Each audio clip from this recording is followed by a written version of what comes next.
Hello ખેડૂત મિત્રો, welcome back to your channel.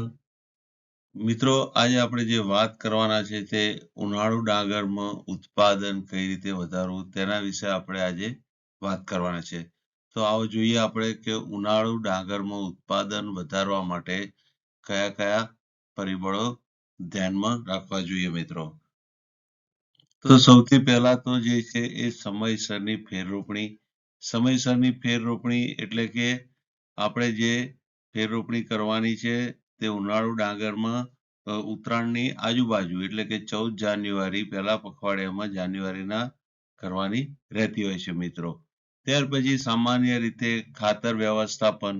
ખાતર વ્યવસ્થાપનમાં આપણે જ્યારે ફેર રોપણી કરતા હોઈએ ત્યારે આપણે જે ભલામણ મુજબનું ખાતર આપવું જોઈએ. જેમ કે 1 વીઘામાં ફેર રોપણી કરવી હોય તો તમારે 12 થી 15 કિલો ડીએપી આપવું જોઈએ, તેમજ 20 કિલો યુરિયા, તેમજ ઝીંક સલ્ફેટ 5 કિલો આપવું જોઈએ. આ આપણે 1 વીઘાની વાત કરી. તેમજ જરૂર પડે ત્યાં પ્રમાણે સિંચાઈ આપવી જોઈએ. ખાસ કરીને એની જે ફૂલ અવસ્થા છે ત્યારે સિંચાઈ આપવી જોઈએ. તેમજ જો કોઈ પણ પ્રકારના રોગ જીવાતો માલુમ પડે તો એનું યોગ્ય નિયંત્રણ કરવું જોઈએ. તેમજ સમયસર કાપણી કરવી જોઈએ. આ તો મિત્રો આપણે જે જોયા એ બધા સામાન્ય પરિબળો જે આપણા રોજિંદામાં આવતા હોય છે તેની વાત કરી.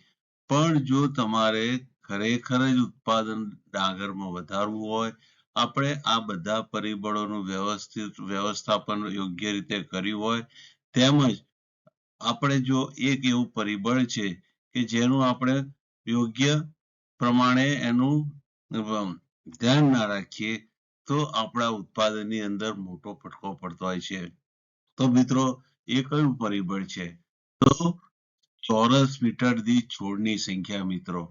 તો 1 ચોરસ મીટરની અંદર ડાંગરના કેટલા છોડ આવે એ બહુ અગત્યનું પરિબળ છે. તમે સમયસર રોપણી પણ કરી હોય, તેમજ તમે ખાતર પણ સમયસર આપ્યું હોય, તેમજ સિંચાઈ પણ તમે સમયસર કરી હોય, કોઈ રોગ જીવાત માલુમ પડે તો યોગ્ય નિયંત્રણ કર્યું હોય, આ બધા પગલાં લીધા હોય તેમ છતાં ઘણીવાર આપણને ઉત્પાદન ઓછું મળતું હોય છે. તેનું મુખ્ય કારણ શું હોય છે કે ચોરસ મીટર દીઠ છોડની સંખ્યા.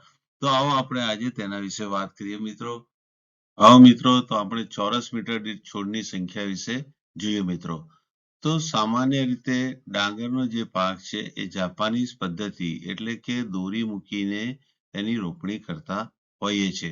તો એ સામાન્ય રીતે 20 બાય 15 સેન્ટીમીટરના સ્પેસિંગથી રોપણી થતી હોય છે. 20 બાય 15 સેન્ટીમીટર એટલે શું હોય કે 20 સેન્ટીમીટર બે હાર વચ્ચેનું અંતર હોય અને 15 સેન્ટીમીટર બે છોડ વચ્ચેનું અંતર. જો આ પ્રમાણે રોપણી કરવામાં આવે તો 1 સ્ક્વેર મીટરની અંદર તમારે 35 છોડ મળતા હોય છે મિત્રો.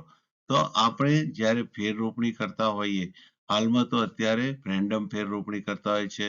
કોઈ જાપાનીઝ મેથડનો ઉપયોગ કરતા નથી હોતા મજૂરોના અભાવના કારણે મિત્રો. તો આ પ્રમાણે આપણે જો 1 વીઘાની અંદર રોપણી કરવી હોય તો તમારે ઓછામાં ઓછા 1 વીઘાની અંદર 84,000 છોડની સંખ્યા જાળવણી કરવી જોઈએ. તો આ સંખ્યાની તમે જાળવણી કરશો 1 વીઘાની અંદર તો તમારે જે યોગ્ય સમયે ફેર રોપણી કરી હશે, ખાતર પણ યોગ્ય આપ્યું હશે, તેમજ સિંચાઈ પણ યોગ્ય સમયે કરેલી હશે, તેમજ તમે રોગ જીવાતમાં પણ યોગ્ય પગલાં ભર્યા હશે. તો એની સાથે સાથે જો 1 વીઘાની અંદર 84,000 છોડની સંખ્યા પણ જળવાઈ રહી હશે તો તમારા ચોક્કસપણે ઉત્પાદનમાં સારો એવો વધારો થશે મિત્રો.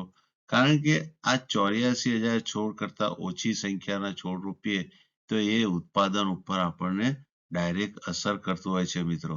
તો મિત્રો આ આપણે છોડની સંખ્યાની વાત કરીએ છીએ. તો સામાન્ય રીતે હાલમાં તો ફેર રોપણી જે કરે એ રેન્ડમ રીતે એટલે કરતા હોઈએ છીએ મિત્રો મજૂરો મારફત. તો આપણે ખેડૂત મિત્રોએ શું કરવું જોઈએ? 1 સ્ક્વેર મીટરની આવી એક ફ્રેમ બનાવી દેવી જોઈએ અને એ સ્ક્વેર મીટરની ફ્રેમ જ્યારે ફેર રોપણી ખેડૂત મજૂરો કરતા હોય ત્યારે અંદર મૂકી અને તેમાં અંદર કેટલા છોડ આવે છે તે ગણી લેવા જોઈએ. તો સામાન્ય રીતે આ ફ્રેમ મૂક્યા પછી તેની અંદર ઓછામાં ઓછા 30 થી 35 છોડ આવતા હોય એ પ્રમાણે ફેર રોપણી કરવી જોઈએ મિત્રો. તો જો આ તમે પેરામીટર ધ્યાનમાં રાખીને ફેર રોપણી મજૂરો પાસે કરાવશો તો તમારા ઉત્પાદનમાં ફેર પણ પડશે મિત્રો. તો આ એક પેરામીટર તમે ફેર રોપણી કરતા હોય તે દરમિયાન ખાસ ધ્યાનમાં રાખજો મિત્રો. તો thank you very much. Have a nice day મિત્રો. જય ભારત, જય જવાન, જય કિસાન.